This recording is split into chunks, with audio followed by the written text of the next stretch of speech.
All right, guys, we're back for round 20's review of Supercoach 2023. Already really close to the end of it, honestly. What is there? 4 rounds left to go.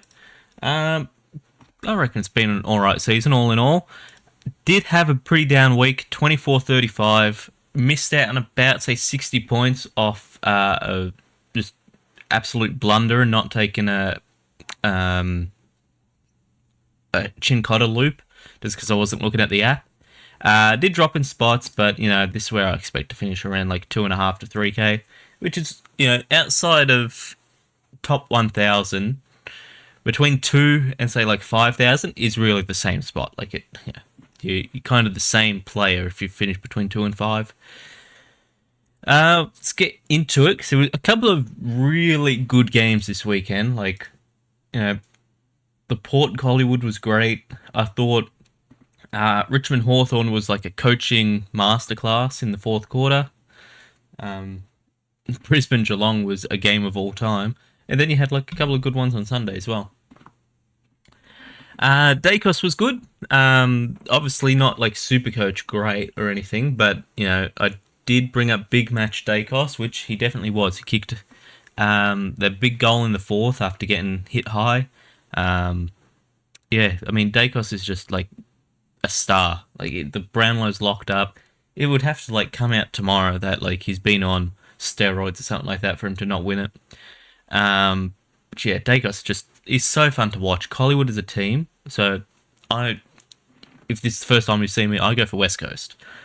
So like I really don't like Collingwood, but man, they're fun to watch. It's just they're such a good team. Tom Stewart, this was one that I was really tempted to put the vice captain on.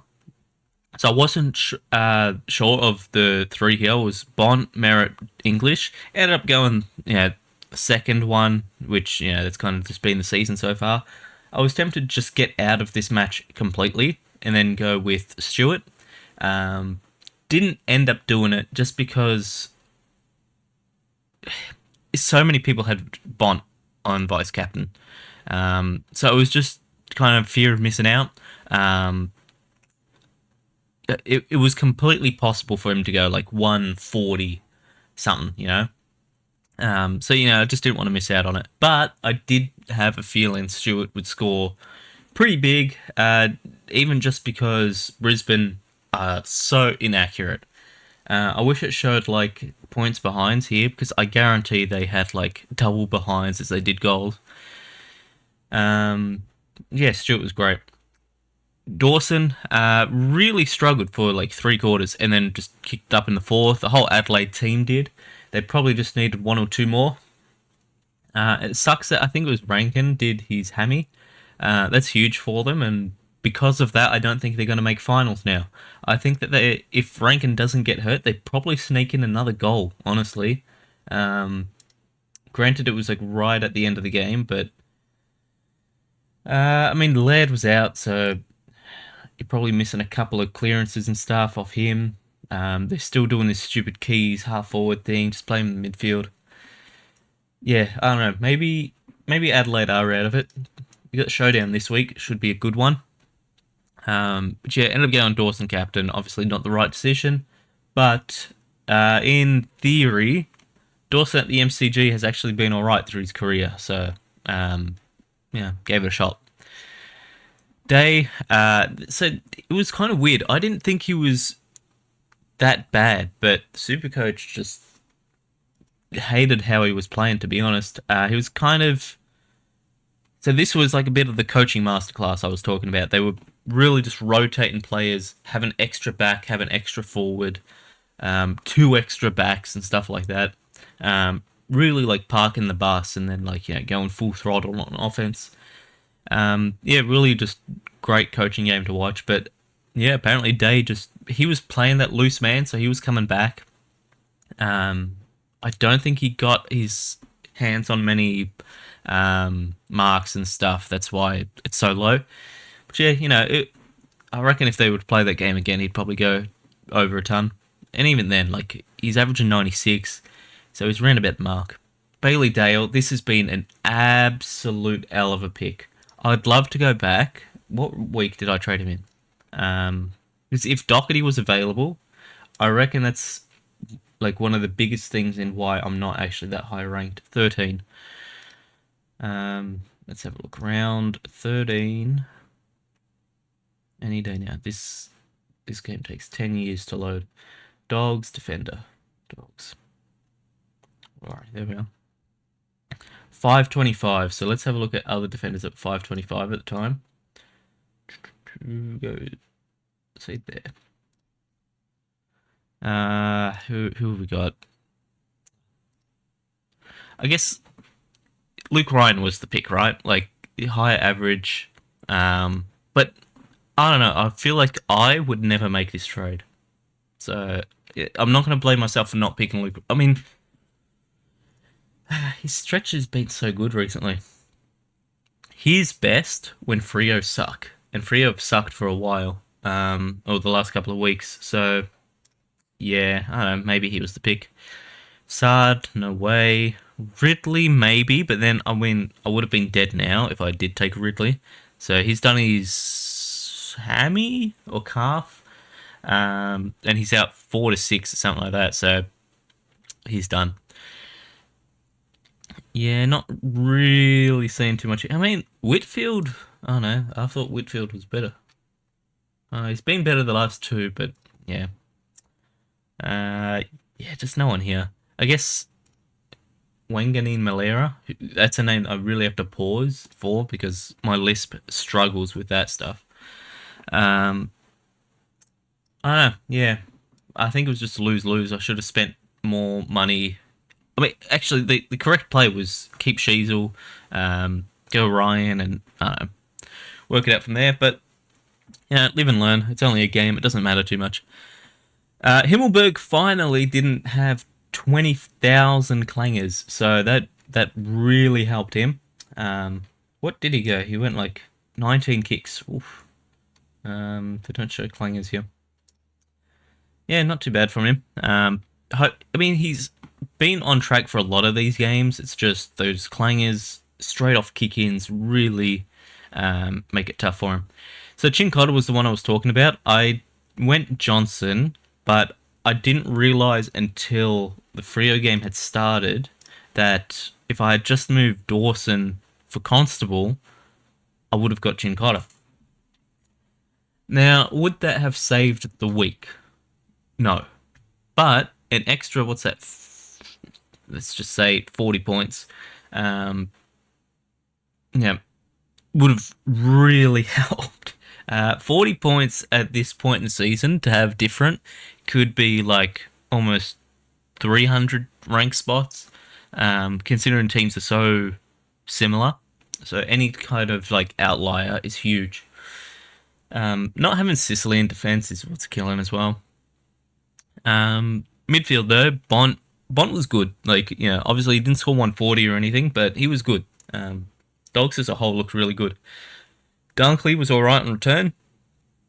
Didn't see too much from him and Neil, but with Ashcroft going down, which sucks because I actually liked Ashcroft. With him going down, there's going to be obviously a bit more room in that midfield. Maybe one of them is going to pick up those extra touches and extra clearances and stuff like that. We'll wait and see. If it is someone, I'd probably say it's on Neil to kind of pick it up a bit. Merritt was lucky to scrape out a ton, to be completely honest. I didn't think he was that good, but I thought Essendon as a whole, just game plan-wise, weren't there. Their plays, like the way they were working around like stoppages and stuff, I just wasn't a fan of. I thought that they were way too hesitant to fight in a contested, like fight for the contested ball. And this year's really shown that the team that fights for contested touches wins. Unless you Collingwood, because then you got Nick Dacos and his greatness beats game plan, but you know, every other team has been super contested, and that's why they've won. Petrarca was good. I think Oliver comes back in 2 weeks, so 19, maybe 21 he'll come back. I wonder what that means for the midfield rotations, but I think Petrarca is good as a midfielder that goes forward instead of a forward that comes to the midfield. That's my view on it. But, he's been playing great the last couple of weeks. Neil spoke on it. Wait and see what happens with Ashcroft. Laird missed, which I think it was just a swollen AC joint. It wasn't injured or anything, which is, better. Andy Brayshaw, so Freo are just like dead in the water. The whole WA is just dead. I don't know really what it is. I think it's just a lack of WA youth coming through the system. Because obviously the WA teams really target WA youth. And there's been a pretty big lack of it. Like, there's a whole Harley Reid thing going on, which, I mean, it's been proven to be not true. But even in saying it, it's like, where are the WA guys? There should be like one in the at least like say top 7 of the draft. Just not there. So yeah, I don't know. He's had an all right season, but 105. Sarong's really beaten him out this year, so I don't know if I'm going to go him next year. I think instead I'd just take Sarong or just go with a different player completely. And then Mills, worked this week, didn't work last week. Hopefully it keeps working as this last mid Mills, as long as he can kind of stay around that ton area. I'd say anywhere between like 95, 105. I think it's a pretty big W to have him there.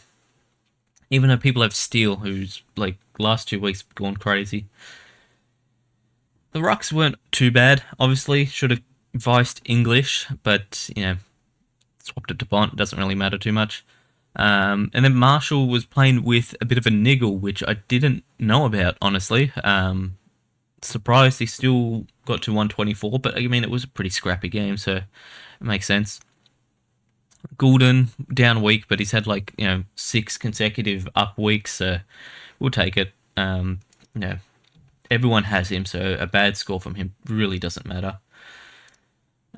Same with Rosie. I mean, Rosie's this Port situation with champion data, they look far superior than most other midfields, but they just don't score. Like, I thought Butters was easily maybe the best midfielder on the ground, but I don't know. I think it's like an efficiency thing.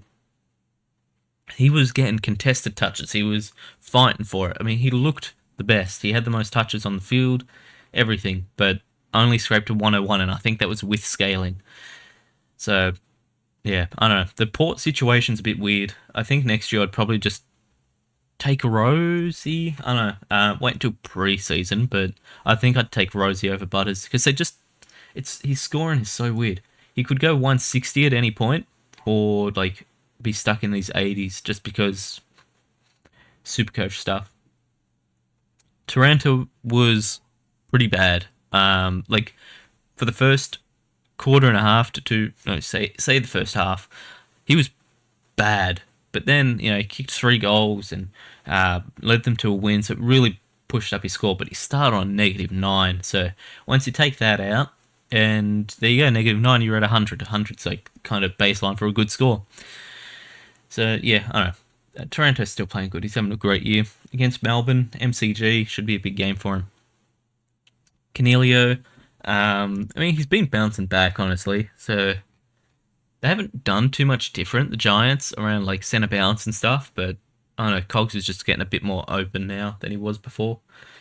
I mean, even then he was, these games here, he was definitely he had all the CBAs you want. He's in position, everything, just wasn't converting to scores. A lot of ineffective kicking.